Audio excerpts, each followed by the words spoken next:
Good afternoon, everyone. My name is Mackenzie, and I will be talking to you about brain development and its major regions. Let's get started. In order to truly understand anything about the brain, we have to understand where it comes from. So we'll jump right into week 2 of embryonic brain development. Here we have 3 germinal layers that form the trilemmalar embryonic disc. This includes the endoderm, the innermost layer, which consists of GI tract epithelium and its glands, the mesoderm, the middle layer, which consists of muscles, bone cartilage, and blood, and lastly, the most important to this section, the ectoderm, the outermost layer, which contributes to the central nervous system, hair, skin, and nails. As we jump into week 3 of embryonic brain development, we notice that the notochord appears in the mesoderm, or the mid-layer. Here, the notochord secretes growth factors, which stimulate the overlying ectoderm into neuroectoderm, forming a thickened structure known as the neural plate. Next, in week 4 of embryonic brain development, the neural plate is formed. Once the sides of the neural plate rise, they rise to fold at the midline, creating the neural tube. Cells that migrated during the fusion create the neural crest. The neural crest cells lie above the neural tube and beneath the ectoderm. Completion of the neural tube is called neurulation. This is completed by week 4.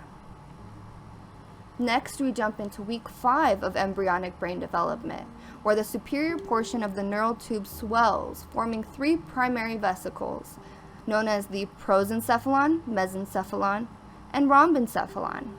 Next, they form into 5 secondary vesicles, known as the telencephalon, the diencephalon, the mesencephalon, the metencephalon, and lastly, the myelencephalon.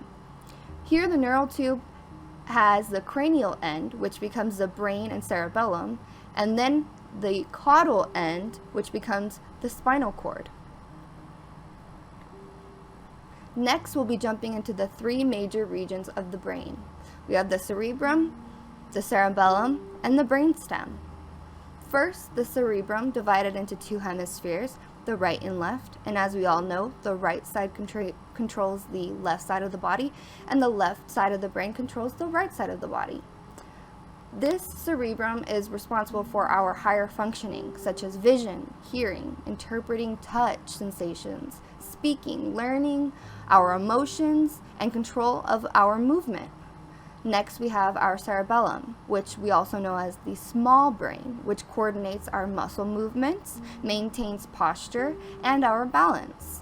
And lastly, we have our brainstem, which is the relay center, as it connects the cerebellum to the cerebrum and the spinal cord all together, while also performing autonomic functions, such as breathing, our sleep-wake cycle, and maintaining body temperature. Next, we have our 4 lobes of the brain, the frontal, parietal, occipital, and temporal. First, we'll start with the frontal lobe, which is in control of our motor skills, such as voluntary movement and our speech. Next, we have our parietal lobes, which are sensory skills which interpret surroundings to attach its meaning. Next, we also have our occipital lobes, which receive and process visual information. And lastly, we have our temporal lobes, which process memories and integrate them with sensations.